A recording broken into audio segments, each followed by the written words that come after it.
In this episode of the BA podcast, we're going to be looking at reshoring. And to help me do that, I'm joined by Alan Weatherill, Head of Sales and Marketing at Hope Technology. And from the BA, we're joined by Scott Cain, who is heading up our work on Bike Valley. You're listening to the BA podcast. There we go, we're at the Hope Mill at Barnoldswick, and we've just had a tour around the entire facility. We've seen everything that's going on, which has been absolutely fantastic. And we're joined by Alan Weatherill. Alan, pleasure to have you on the podcast. Thank you for coming around as visitors. And we're joined by our very own Scott Cain as well. Scott, first time on the podcast. So I'm terrified, in particular by the things that we've seen and doing justice to them. That's the thing that we want to try and do. The whole idea of this podcast is we are going to be exploring reshoring, concepts of Bike Valley, and there's going to be a number of guests on this theme. This is going to be the first of 3 episodes where we're going to break this down. The idea of reshoring has grown in the last couple of years, and I think if you'd have said, let's have this podcast 5 years ago, the likelihood is it probably wouldn't have happened. So something has changed. We're going to explore that. And it's important to say that when we talk about reshoring, we'll define it in a moment. We've come to Hope today not because they are reshoring. It's because they have always been onshore, I suppose, is probably the best way of phrasing it. And so established way of doing business for them. Normally I would start with the guests, but I'm going to start with Scott today because I do want to talk about, really quickly, just focus on reshoring and what do we mean by that term? Brilliant. So I'm going to give you a politician's answer in the sense that I think it's important to look at the reasons why rather than what it necessarily is. And being here at Hope Technology, I think we've seen a lot of the reasons why as a topic it's really come front and centre. And that is the twin drivers of resilience, so bringing more control into your supply chain. And secondly, it's about sustainability. And it's about using your resources well and having greater line of sight and clarity on what is coming to you, where it's coming from, its provenance, and therefore a greater degree of confidence in your ability to provide the products and services to your own customers. So in terms of definitions, we'll have all heard nearshoring, we'll have heard of onshoring, and we'll have heard of reshoring. And I think the important bit is they're about bringing them closer to home. So onshoring is literally bringing back to country, typically. Nearshoring is bringing back to region, so it might be more economic region. And reshoring is if you once did it in the UK, in this instance, but then sought to do so overseas, and then you're considering the benefits of bringing it back to the UK.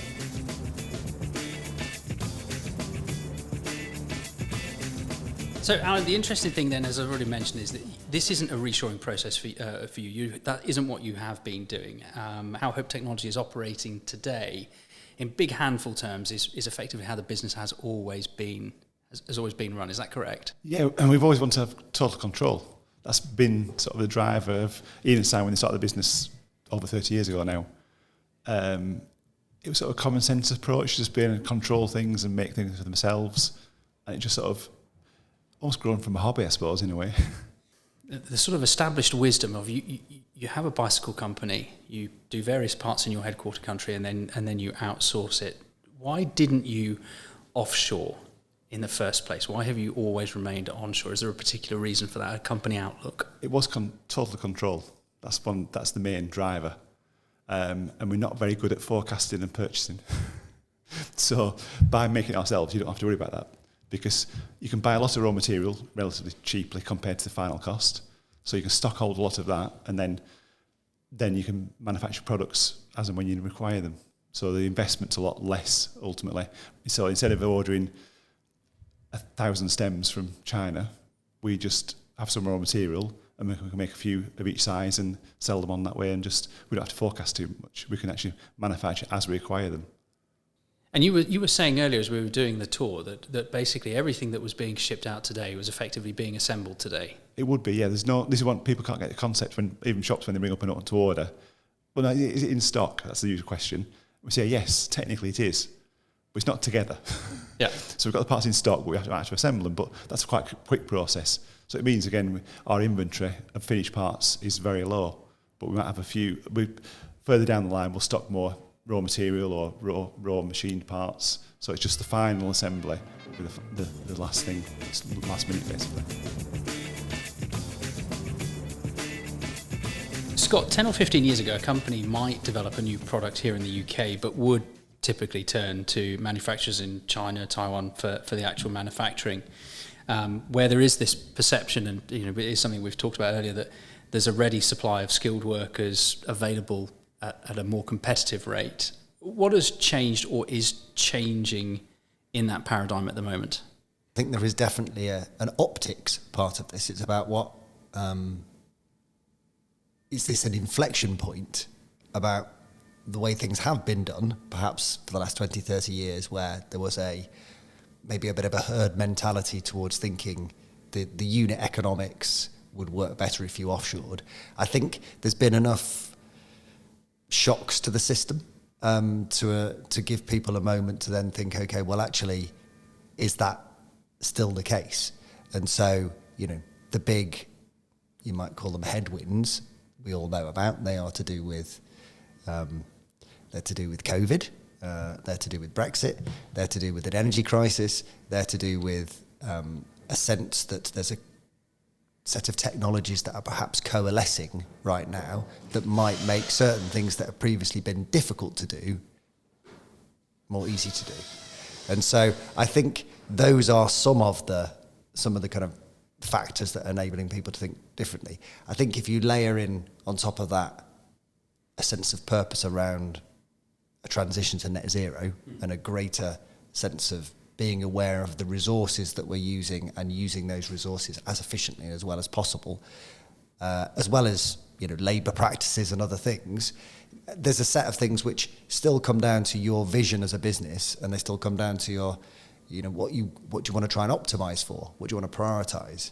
And I think those are all in the mix for different individual BA members and the broader manufacturing industry to consider and then make their own judgment as to what is right for them. But it definitely feels amongst the very many people that have engaged with amongst the Bicycle Association membership and more broadly, that there's a moment where people are giving this proper, serious thought. It isn't something which they're thinking about lightly. It is a significant strategic decision. It is equally the case that not everyone is thinking they're going to 100% back to the UK. I think the idea is of resilience from blending, sourcing from different markets, and that providing benefits in and of itself. And so some of them, the larger, more generalist companies, it would be probably a smaller proportion of their overall volume. Whereas, some of the smaller companies, they might be looking to do a more significant proportion of their overall product line. Do you think then that this increased interest is merely in reshoring is merely a reaction to recent volatility, or do you think that this is something that will become more of the norm going forward? And I suppose that's a question to both of you. Yeah, because basically it's back to, again, our point of having control. So you've got certainty of supply. So you've got so many companies now that if you have your manufacturing in another country, ultimately you don't have control over it, and there could be something happening locally in that, well, within Europe even now, isn't it, with Ukraine and things. There's so many different influences that can affect your supply. So by having it as much as you possibly can in your control, you have that certainty that you can actually, well, you have certainty over your future of what's going to go on, and it just gives the sort of legacy things and keep going. I mean, my sense from speaking to a good number of businesses across the Bicycle Association membership is that it really does depend on the individual or the leadership team of that business as to what they're looking at in the market and how they then make their own calculations. There's been conversations literally where people have had the same evidence in front of them, but actually they interpret that evidence entirely differently to make almost like the polar opposite choices of each other. And I think that therefore means that does fundamentally come back to it's about the vision that you have for your business, and it's about the way you want to operate. And I think the point about control and the point about greater certainty is critical for some, and I think for others, Frog Bikes, for example, I think one of the Jerry and Shelley, the founders, one of their real imperatives is that they want to know, for reasons of sustainability, the energy sources, for example, that are being used in the production of their frames. But it does come back to control, but control in a different sense about sustainability. Yeah, it is another serious factor, because we know exactly what power our building uses. And the fact we've got 160 kilowatt solar panel on the roof that powers the lights about all, but at least we can control it and we can do more to things. So we know exactly what every single bit of waste coming out of our factory. We can tell you what goes out of it, what happens to it, and we can decide what happens to it as well. I want to explore those two themes, this idea of resilience and sustainability. But let's start with resilience. Stock and container shortages have been a recurring theme since the beginning of 2020, and there are compound reasons for that. But Hope seems to have weathered that storm better than most. And prior to Brexit, Hope had almost done a risk assessment and said our ability to get our raw materials it could be impacted, and so you stocked up and you had an additional supply, and then the Brexit disruption was kind of superseded by the COVID disruption. So is that something that you had done, and what was the framework around that? Exactly, yeah. But again, it's not. We didn't have a board meeting and decide what we should do. It's kind of case if you sat around having a drink, going, I think Brexit could be a bit of a problem. Everyone's talking about moving things could be difficult. Let's order some more material, and as quick as that, that's all we do. And then so the purchase department or person goes out and says, right, how much should we get? 6 months, 12 months? So let's get 12 months material. So we did, and basically forward ordered, brought forward basically the orders we had to make sure it was in stock in the building. Because we have this in the background. We always got this thing that everyone was working on just in time, and it's been everyone's banged about it for 10, 20 years in the motor trade. But someone, somewhere, has to have stock. Because just in time only works if your supplier can supply you in time. So if their supplier can't supply them, it falls apart. So all it means is that the end manufacturing position has to have certainty of supply. And as soon as someone has to guarantee it. And as motor trade do, they just fine people for not delivering on time. So the next person stocks more product. So we've never believed in just in time. So we stock lots of raw material, things like circlips and bits cheap parts. We'll get 20,000. Because why not spend a few £1,000s just to make sure you've got that certainty? So again, it's the control on things. So that's what we did with Brexit. But as you said, it actually fell into place for COVID as well. So, and then even though we had that supply, we still worked on bringing forward more supplies all the time. Even when we were struggling to get materials, we carried on planning forward ahead and bringing things early. And we've actually ended up, it's come to bite us a little bit because we've got quite a few spokes in stock now. Because 12 months ago, the usual panic everybody did, ordered more spokes in. But we'll sell them. So it's just a matter we've got an extra year of supply of spokes now. The other thing then, and I don't know whether you're going to be able to talk to this point or not, it is not usual to buy a bike brand new and to have Hope components on it. No, we're an upgrade brand basically. Yes. That's our primary sort of source. But in the height of the shortages, I heard that there were big bike manufacturers were then coming to you because you were the only people who were able to provide the stock. We have had some, yeah, but what we did, this is where, rightly or wrongly, we could have a few big orders, not necessarily the massive ones, but just a few specialist bike manufacturers who couldn't get the supply. But we still have a lot of shops ordering parts and our regular customers. So what we actually ended up, we invest a lot of money to increase our production, but as a manufacturer, it's very difficult to ramp up the production like you could do if you were buying parts in from somewhere. You can set another company up, set another supplier to supply you to double your production, whereas we were actually buying the machines, buying the material. So it's 25% production increase. It's a lot over a year. It's quite a big increase. But we had that demand from the bike shops, so we didn't want to let them down. So what we ended up doing was rationing, basically. So we upped our deliveries to all our customers, existing customers, but by the percentage on each one. So whether you were big or small, everyone got the same allocation increase. So just because a big bike shop or big brand would put an order in for thousands from us, we said, well, no, we don't want that. So we'd reduce it down so that each one's proportional. So it worked out quite well. And we actually scheduled, right at the very beginning, we started scheduling orders, which we'd never done in the past ever. And I believe one of the only companies that actually scheduled and kept to the schedules. So pretty much, even now, we're scheduling breaks, but we can tell you, if you order a break today, we will schedule it tomorrow, and we can give you a date tomorrow when it's going to be made, and it will be, up to now, we've been within a week. Yeah. So it's currently 10 weeks on breaks, which is unheard of for us. But you say you may not have a board meeting to determine certain things. Is that because culturally there's almost a sense of how certain things are done, and therefore you would make certain choices, or different individuals and departments would make certain recommendations or choices, and they would come back to you and say, this is what we think we should do? Yeah, I think it's a definite culture. Yeah, but it's always you want to be you treat people like you want to be treated, basically, ultimately. So there's no investors, there's no shareholders, there's no bank wanting a profit and no reports to do again to someone. It's what's good for us as a brand or as our customers, and that's what we try and sort of follow through everything we do. You mentioned already that the automotive industry will basically mitigate their own liability by putting it on other people and then finding them if they're unable to deliver. You obviously can't do that. You'd have to fine yourself. Things like the whole just enough, just in time, part of that appeal was you didn't have to have storage space.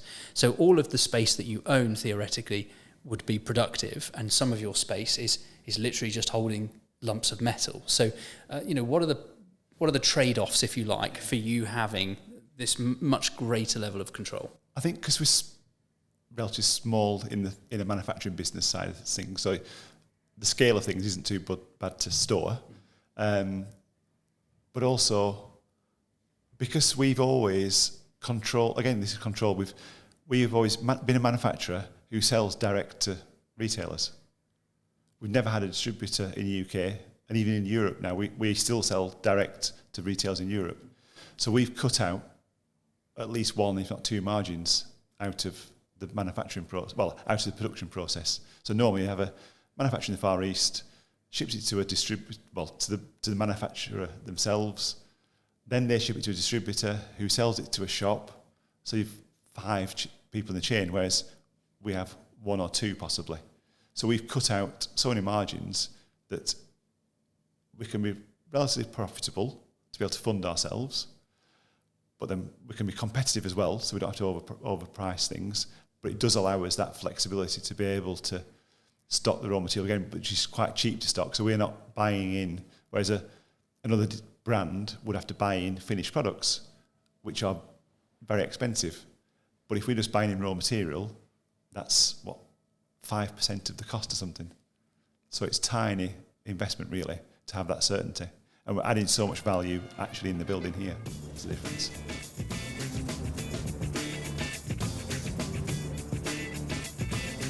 There's a huge amount of work going on at the moment to try and make this current economic model of your supply chain is way over there, and trying to make that fit in terms of resilience, sustainability, and corporate social responsibility, meaning how do you look after your employees and the people who are making your products?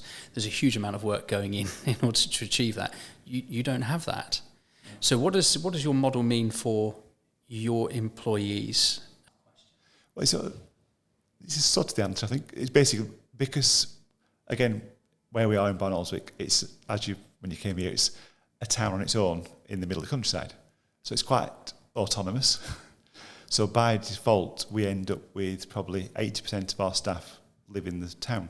From a sustainability point of view, we've got a workforce very close by. They live close, they're neighbours almost, aren't they, as well? So it's quite a social responsibility anyway. The example that you gave downstairs about chemicals, for example. Oh, it was the coolant on the machines. We, again, because the workshop manager and owner were engineers, so they used to work with coolant and things on machines. So we got the best coolant that doesn't it's not harmful whatsoever. It's a lot more expensive, but it's a lot kinder to staff because that's what people use. And that's what we want other people to be able to use and have the same advantage with. So it's just treating people right, hopefully. And then we do try and do a lot for the staff here. We've always done, well, one of the ideas we did was many years ago, we had all the marketing staff had the best bikes because they knew people in brands and they always got decent things to ride. But so I said, well, why can't everybody else have decent bikes? So what we ended up doing was we supply, everyone in the factory gets a bike for testing purposes or riding. So they get use of a bike all the time. So, and some who race probably have 5 or 6 different bikes, depending on what they do. So by working here, you don't ever have to buy a bike. You get something to ride, but it also means they then have a passion for cycling. So it builds that up. Then we've also added in the town now, we actually have done some training courses for schools, like we take bikes in there and take the kids out riding and things. So there's very much the social side of that, looking after the local area as well. We've done the bridge now. I'm going to turn into that traditional aspect of sustainability, or that more commonly understood idea of sustainability. What does this approach mean that you are able to achieve in terms of sustainability? Things that maybe that you have been doing as normal course, but not putting a sustainability stamp on it historically. Yeah, but back to since we started, every single piece of metal we have produced or scrap has been recycled. We can almost guarantee that because we know what's happened to it. Cardboard, many years ago we started recycling that, and the paper and things. So it's always, again, it's under our control because it's 20 metres where we sat here, so we can see where it's going and we know who's taking it away and where it's going to. So it's control that you're not asking another supplier to write you a report on what they do for you. We actually actively do it ourselves. And like I said before, the packaging for our own products, we can change that, or we have done. We are gradually changing that through our own endeavours to move it more sustainable on those side of things. And presumably that's not something you have to convince anybody else to come on this journey with you. You decide we're going to use recycled cardboard. You just go out and find a UK-based recycled cardboard provider. Exactly, yeah. Yes, it was, I'll say, total control. It's hard sometimes to find some of the things, because obviously some areas, when you do talk about plastic, we have a Ziploc bags that we use, which when we first started using them, it's a great idea, you can reuse them. But then people got a bit fed up of, well, I've got enough bags already now. Yeah. But sometimes there are some items that are very difficult to replace, obviously. Like when you've got brake pads with split pins and small items. So we have to a bit of common sense sometimes that how far you go with certain things, but we're doing what we can where we can. And but interesting, you were saying that you doing the right thing in terms of resilience building and in terms of sustainability. Those weren't necessarily the reasons that you were doing it. They just made good engineering sense to you as a business at the beginning. Lots of these reasons for doing things, they are the logical way to do it, to actually study what you're doing. So the result is more sustainable, is more environmental, but ultimately it was a common sense in the background. Yeah. So you talked earlier, you told us downstairs, Scott, you brought it up again, that it was one of the people on the machining floor said, this is the lubricant that we need to be getting. So that's an engaged workforce who are bringing solutions to problems. Are there any other examples of that happening? I just wonder whether that's trickled down in terms of identifying where waste is occurring, or where savings could be made, or where things could be done in a more environmentally friendly manner. I think there's still a barrier to that. In effect, that there's probably culture, age, that if you have very young staff, you probably have a bit more of awareness, because there's still a barrier, there's still a generational thing in there, that some generations will not see it at all. So we are trying to impose that. So there's some of it, but there's still probably not as much as you would like, I would say. I mean, a fascinating thing for me when thinking about, I guess, cycling or active travel, if you will, is actually too much of the cycling industry is focused on a very small number of cyclists, as self-defined and by what we spend our time doing, etc. But actually there's this underexplored relative set of people who don't see themselves as cyclists, who could be getting from A to B on a bike. I'd love, therefore, to see Hope employ a whole bunch of people who've never been on a bike and just imagine what would come along, because they would think about it from an entirely different perspective, and we might then crack the some of the things that have been challenging for a very long time. This is one of our shortfalls. Actually, I must admit that we've always looked at it. Well, we've known for years. It is quite an elitist. Well, cycling, the niche we sell into is very elitist, and it's trying to broaden our awareness to other people. So we've definitely been guilty of that as an upgrade company, it's when you've got your third or fourth bike that you'll put our parts on, because we can't make parts cheap enough to go onto the entry level. So we'll always be attractive to the elite riders. So that's why we end up, I think it'll be very difficult to get out of that sort of cycle. But we have looked at cargo things are definitely where we want to go, because we've talked to quite a few cargo manufacturers, because obviously they need products that are guaranteed to work every day, day in, day out, and they're willing to pay a little bit more for it to work. So that's one of the areas that we're definitely pursuing. It's not the best time at the moment, because obviously we're behind with brakes and things like that, but once we're looking at it now for the future, to how we can do that. When you get big brands like FedEx and DHL, they have to have the guarantee like reliability. Yeah. And they're willing to pay however many £1,000 they are for each of those cargo vehicles. So that's... I would be tremendously excited to see what the next few years hold in terms of product development, and because I think it was only earlier this week that the Amazon Eve, I believe it's pronounced Eve, deal was that I read about, which is that they're replacing a significant number of their inner urban delivery, what previously would have been white vans, with these light electric vehicle stroke e-cargos.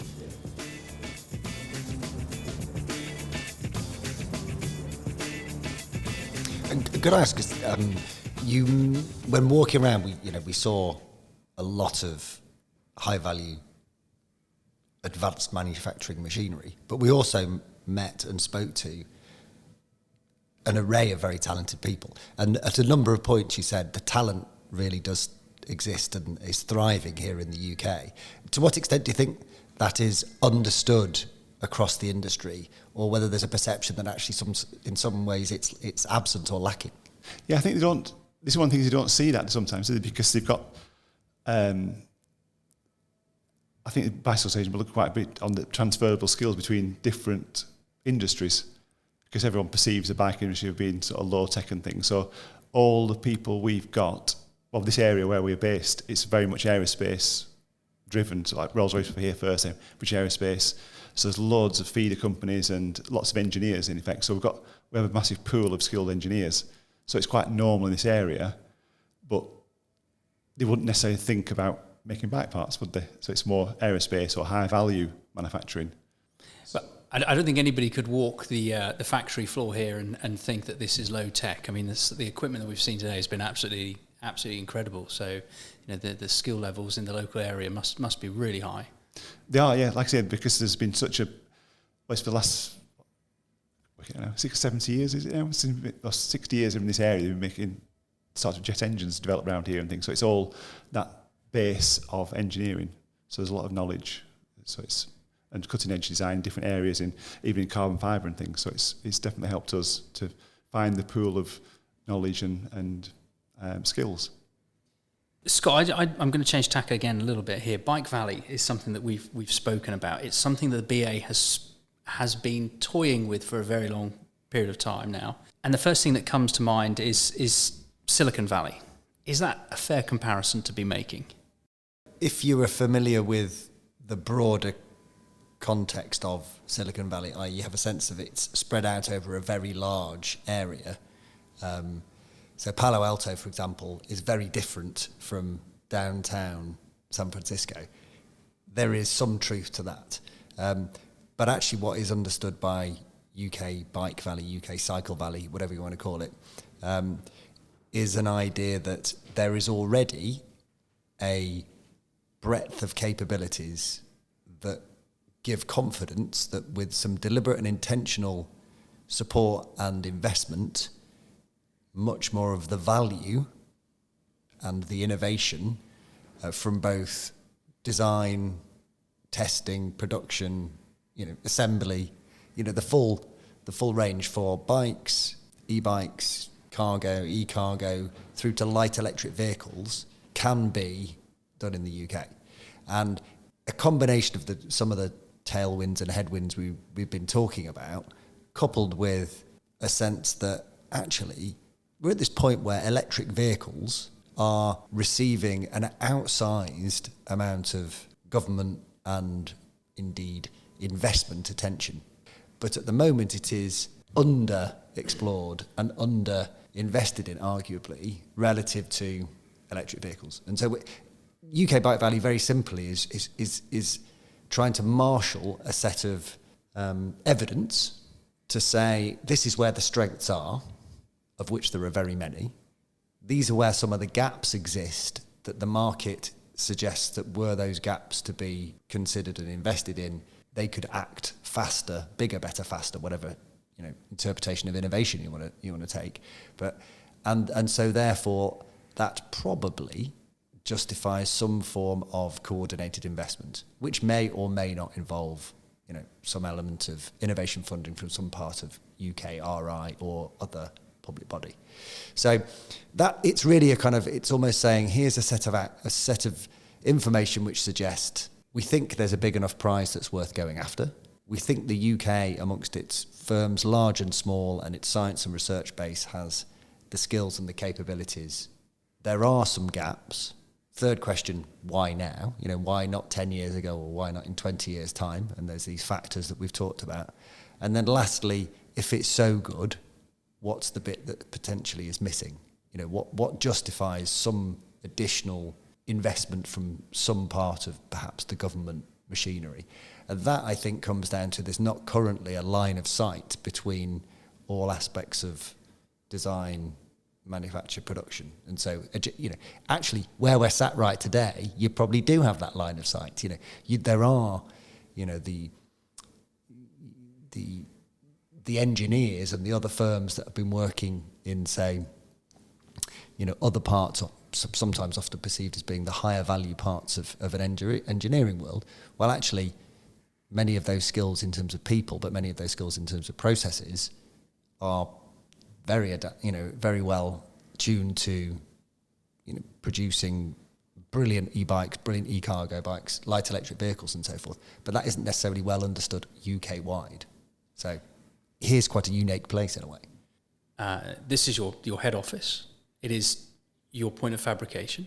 It's where your design happens. So we went through the design area. We went through the testing area, the manufacturing of aluminium. There was also carbon fibre manufacture going on as well.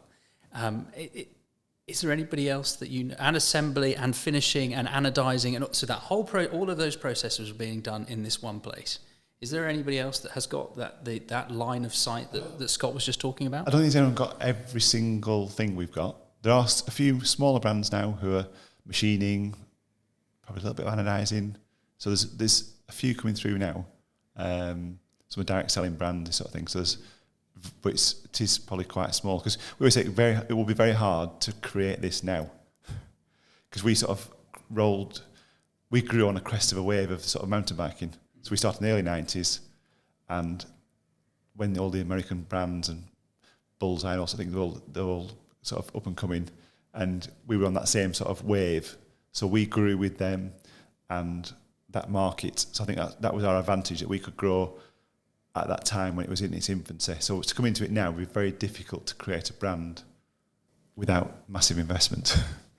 So does that mean that there is something almost unique about the Hope blend, which means that this model would work for you and wouldn't work for others, or would it just be that they would have to work harder to make it work? I think just work harder. It's certainly possible to do it, but I think there's the investment to start from scratch. It's hard. So we've sort of, other people could do it, and there are probably brands now that are starting up that are machining small parts and that could do it, but it does take quite a long time. But I think we just grew with the market, which was quite a good. Whereas you're coming into it now, it's difficult, but they could do it.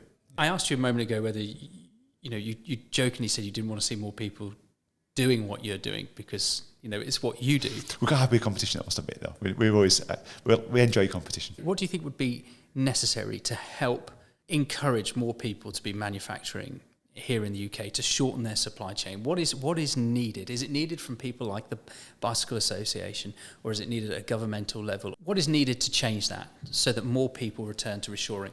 Yeah, one of the problems you do get from certain government people talking, when they were trying to say everyone should go for higher paid jobs, you have to have that spread of workers. So not everyone can be in the top flight job. You do need people who are happy to go to work, do the assembly, do the smaller, less interesting jobs, but you need to have those available and make it attractive to people to do that, whether it's through perception or wages or just something that makes it interesting to do it, because you do need people at every level. That's one of the biggest barriers, trying to find staff who are willing to come in day in, day out and not do the most glamorous jobs. And then I suppose really my sort of final question, and not saying that Scott's final question, but my final question then I think is in terms of your journey with sustainability, what is the next step? What's the big challenge? And is there anything that you're seeing as a major hurdle to help you get to that next stage apart from the dreaded paperwork? Well, that's the biggest thing. But really, it's just finding the right information sometimes. Because one minute you'll look at plastic packaging's bad, or use recycled packaging, as in recycled plastic, great, or compostable plastic packaging. Then you find out, it's compostable in 10 years. So it's all this. Where's a definitive source for some of these sort of different ideas that we should be using, but different people will tell you different stories as to what is the right thing to do, because ultimately plastic is quite good sometimes. Yeah. It's not always the wrong thing to use in the right circumstance, but it's be able to find that definitive advice on those sort of things would make a difference, I think. Yeah, I mean, that's an interesting one. I mean, there's I'm going to have to find the link now. There is a guy who's done a couple of talks. He talked about why paper coffee cups are so bad, and his answer is they're not. But the next one he then talks about is why cucumbers are wrapped in plastic, and he said it's an absolutely essential part of saving and ensuring the longevity of that product, so that it will get from where it's been grown to where you can buy it, and so it doesn't just wilt the next day, when you get it home. Yeah. So it's the right material in certain circumstances. The problem is it's become the default for everything that we do. Yes. Just put it in plastic. It sounds a little bit like what would be useful would be, whatever the product process is, it's like good for, moderately good for, bad for, and then that would be good. A good kind of, guide to the universe. Never mind for home technology. Yes. Alan, thank you so much for not only being on the podcast, but hosting the podcast up here in Hope Mill, which has been absolutely fantastic to come up and visit and to see everything that you're doing. It's been a real eye-opener. Thank you so much for coming on the podcast. Oh, thank you very much for coming around and looking interested in everything we do. Yeah. And Scott, thank you very much for coming along and bringing everything that we're doing with Bike Valley as well. I'm leaving entirely hopeful that so many things that perhaps feel at a few stages removed very difficult and sometimes impossible, when you see it with your own eyes and talk to somebody who really knows about it, you can feel much more hopeful about the possibility of reshoring, onshoring, nearshoring, whatever flavour of it you want to go for. So thank you very much for hosting us. That's all we have time for in this episode of the BA podcast. As usual, we'll put the links to everything we've discussed in the episode description, or you can head over to our website at www.bicycleassociation.org.uk, where you can also find out how to become a member. If there is a topic that you think we should be exploring here on the podcast, please drop us an email at media@bicycleassociation.org.uk, or use our Twitter handle at BicycleASOC. If you've enjoyed this episode, make sure to click subscribe before you go. But from me and everybody here at the Bicycle Association, bye for now. So when it comes to you, when you will be, sorry, in fact, the great thing is I'm going to be able to edit this. Deal with that one. Deal with that one, Alec. A bit random. It's been a long day.